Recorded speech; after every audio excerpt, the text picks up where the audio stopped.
Hello বন্ধুরা, আজকে আমি নতুন একটি রেসিপি নিয়ে চলে এসেছি।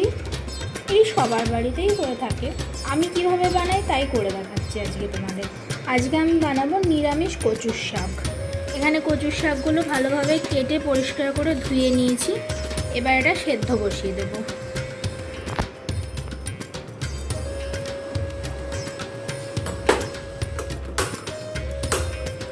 এখানে গ্যাসটা আমি ধরিয়ে নিলাম।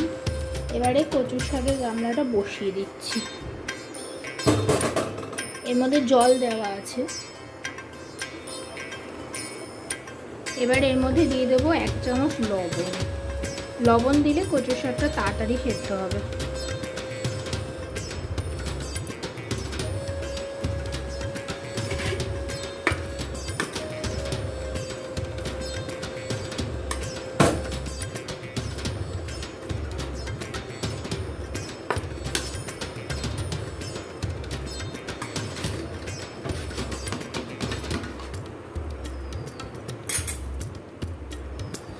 এবার এটাকে একটু ঢাকনা দিয়ে চাপা দিয়ে দেবো আস্তে আস্তে সেদ্ধ হওয়ার জন্য।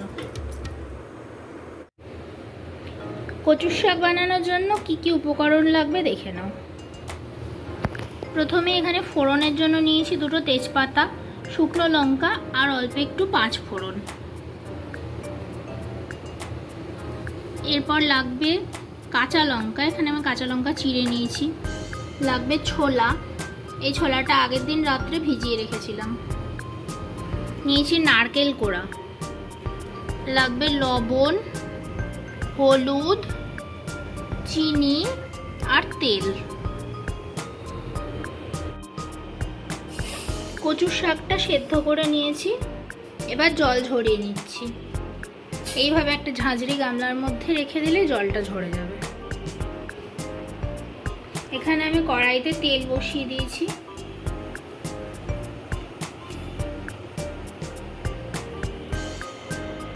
তেলটা আমার গরম হয়ে গেছে, এবার ফোড়ন দিয়ে দেবো। ফোড়নে দিচ্ছি শুকনো লঙ্কা, এরপরে দেবো 5 ফোড়ন আর তেজপাতা।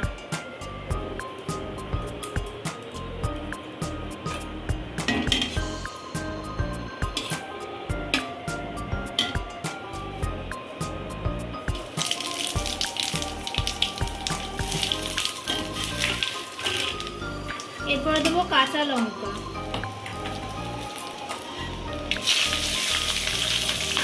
তারপরে ভিজানো ছোলাগুলো তেলের মধ্যে দিয়ে দেবো।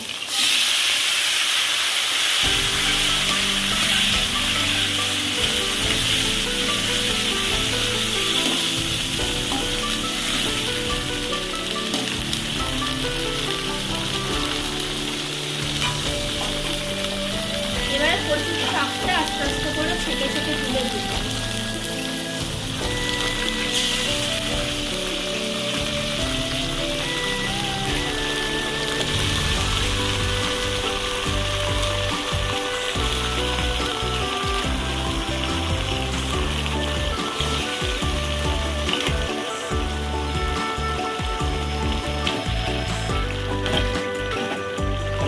এবার দেবো পরিমাণ মতো হলুদ।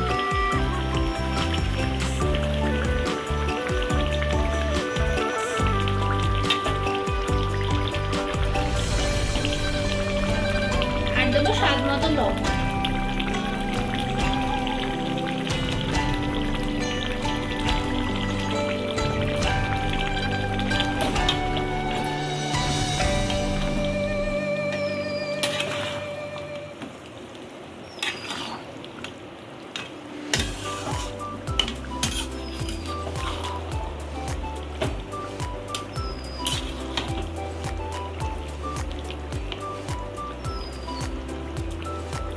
এবার কচুর শাকটাকে ঢাকা দিয়ে কিছুক্ষণ হতে দেবো, যাতে ছোলাগুলো নরম হয়ে যায়, সেদ্ধ হয়ে নরম হয়ে যায়। কচুর শাকটা হাফ সেদ্ধ হয়ে গেছে, এবার নারকেল কোড়াটা দিয়ে দেবো।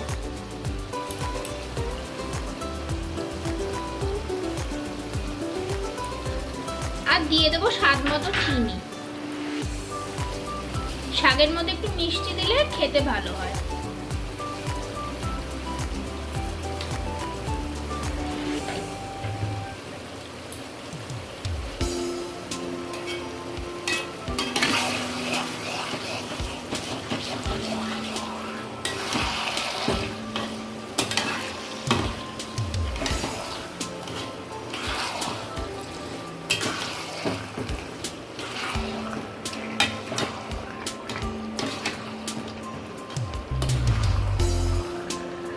এবার আবারও অল্প আছে কিছুক্ষণ হতে দেবো, ভালোভাবে জলটাকে শুকনো করে নিতে হবে। আমার কচুর শাক একদম রেডি হয়ে এসছে, দেখো কি সুন্দর একদম শুকনো করে নিয়েছি। আস্তে আস্তে করে জাল দিয়ে নাড়তে নাড়তে এভাবে শুকিয়ে নিতে হবে। দেখো কড়াইতেও একটুখানিও লেগে নেই। এবার নামিয়ে নেব।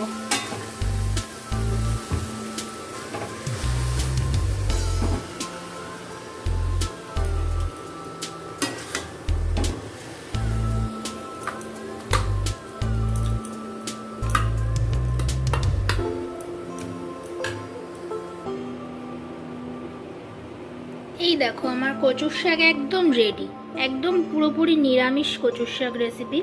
এটা তোমরা চাইলে ঠাকুরের ভোগেও রান্না করে দিতে পারো। এরকম সুন্দর সুন্দর নতুন নতুন রেসিপি পাওয়ার জন্য আমার চ্যানেলটি প্লিজ সাবস্ক্রাইব করে আমার পাশে থাকো।